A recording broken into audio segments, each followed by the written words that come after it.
కర్ణాటకలోని ప్రసిద్ధ పుణ్యక్షలం ధర్మస్థలలో అనేక మంది అమ్మాయిల అనుమానాస్పద మరణాలపై దర్యాప్తు ఊపందుకుంది. జోరుగా వర్షం కురుస్తుండటం వల్ల త్రవ్వకాలకు ఆటంకం కలుగుతున్నా ప్రత్యేక ఏర్పాట్ల మధ్య త్రవ్వకాలు కొనసాగుతూ ఉన్నాయి. ప్రతిరోజు కొన్ని పుర్రెలు, ఎముకలు, అస్థిపంజరాలు బయటపడుతుండటంతో దేశవ్యాప్తంగా అందరి దృష్టిని ఆకర్షిస్తోంది. వందలాది మంది మీడియా ప్రతినిధుల హడావుడితో ఏం జరుగుతుందోనన్న ఉత్కంఠతో స్థానికులు సైతం పెద్ద ఎత్తున తరలివస్తున్నారు.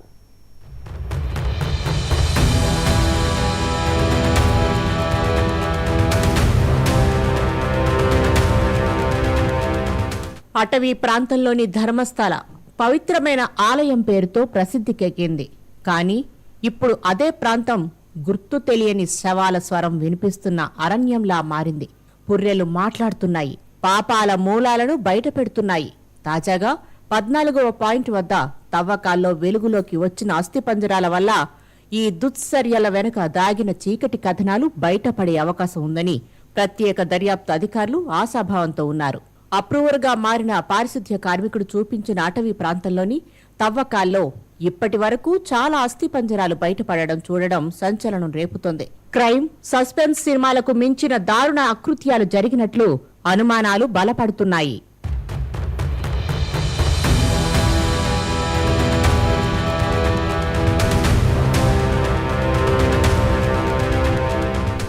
ఇప్పటి వరకు 13 చోట్ల తవ్వకాలు జరిపిన పోలీసులు తాజాగా 14వ పాయింట్లో జరిపిన తవ్వకాల్లో బయటపడిన అస్థిపంజరాలు వేరే రీతిలో కనిపించాయి. కొద్దిగా తవ్వగానే అక్కడ నేల మీద అనేక అస్థిపంజరాలు బయటపడ్డాయి. సామూహికంగా ఆత్మహత్య చేసుకున్నట్లు అస్థిపంజరాలు పడి ఉన్నాయని సిట్ అధికారులు అనుమానాలు వ్యక్తం చేశారు.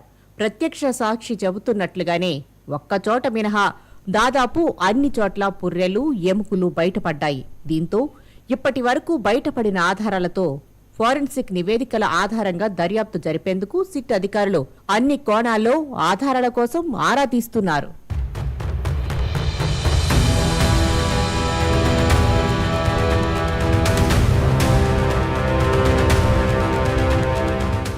ధర్మస్థల అటవీ ప్రాంతంలో బయటపడినవి అస్థిపంజరాలు కాదు, క్రూరంగా ప్రవర్తించిన దుండగుల అకృత్యాలు. ఇంతకు ఆ అస్థిపంజరాలు ఎవరివి, ఎప్పుడు, ఎలా చనిపోయారు? పాపపు చరిత్ర వెనుక దాగిన వారెవరూ బయటపడుతుందా అని ఉత్కంఠగా ఎదురుచూస్తున్న తరుణంలో కర్ణాటక అటవీ శాఖ మంత్రి ఈశ్వర్ ఖండ్రే స్పందించారు. శవాల వెలికితీతల పనులు సిట్ దర్యాప్తు పూర్తయ్యాక శవాలను గుట్టు చప్పుడు కాకుండా పూడ్చిపెట్టిన వారిపై చర్యలు తీసుకుంటామన్నారు.